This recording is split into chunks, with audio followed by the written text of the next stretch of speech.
I didn't even remember I read these books, to be honest.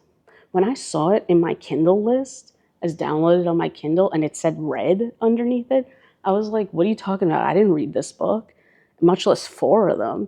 And it wasn't until I opened up the first one and I went all the way back to the very opening paragraph that I was like, oh, now I remember the story. Let's talk about Flame and Thorns. There are 4 books in the series, and I read all 4 of them. Oh man, dragging myself to the end of those 4 books. Do I regret reading it? No. Was it a waste of my time? Maybe. But it was at least mildly entertaining. Some of the books were better than others. The first book obviously is the strongest one. It's what got me hooked in the first place. But by the time I hit the 4th book, I was rating them a 2. So as a series, would I recommend it? No, absolutely not. Probably just a really elaborate fan fiction. I'd say if you're into reading fan fiction, just read that instead.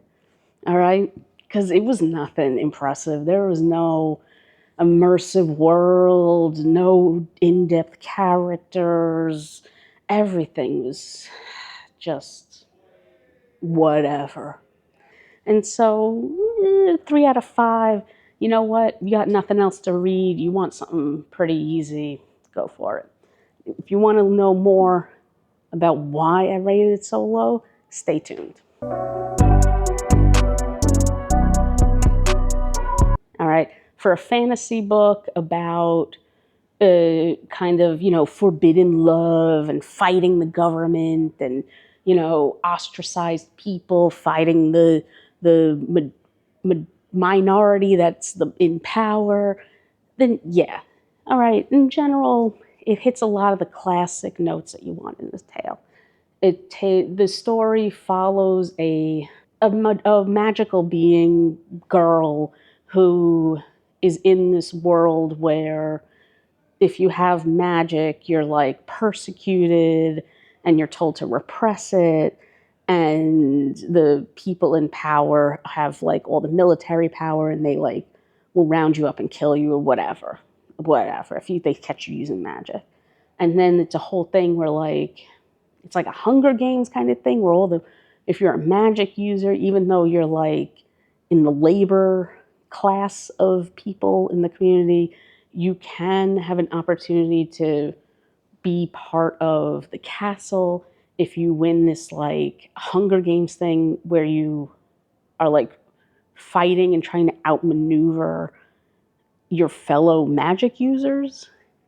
And then it becomes a thing where like it's this huge honor and that's the only way to get your freedom and get out of the land or country, whatever that you're trapped in.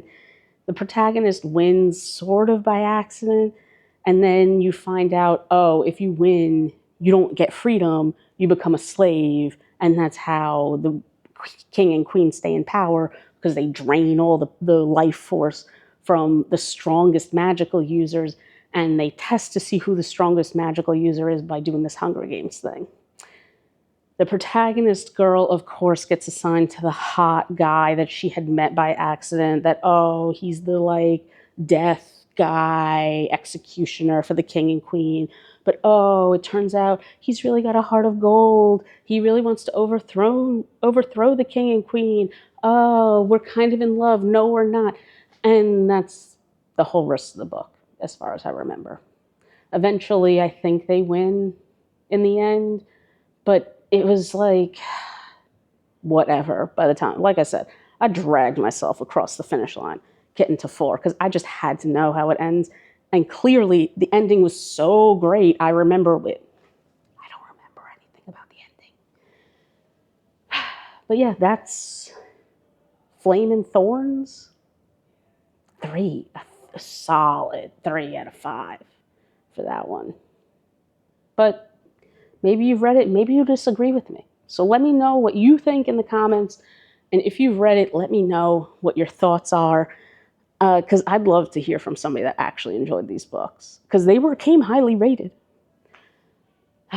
Until next time, that's what I've been reading. Let me know what you've been reading if you have any recommendations.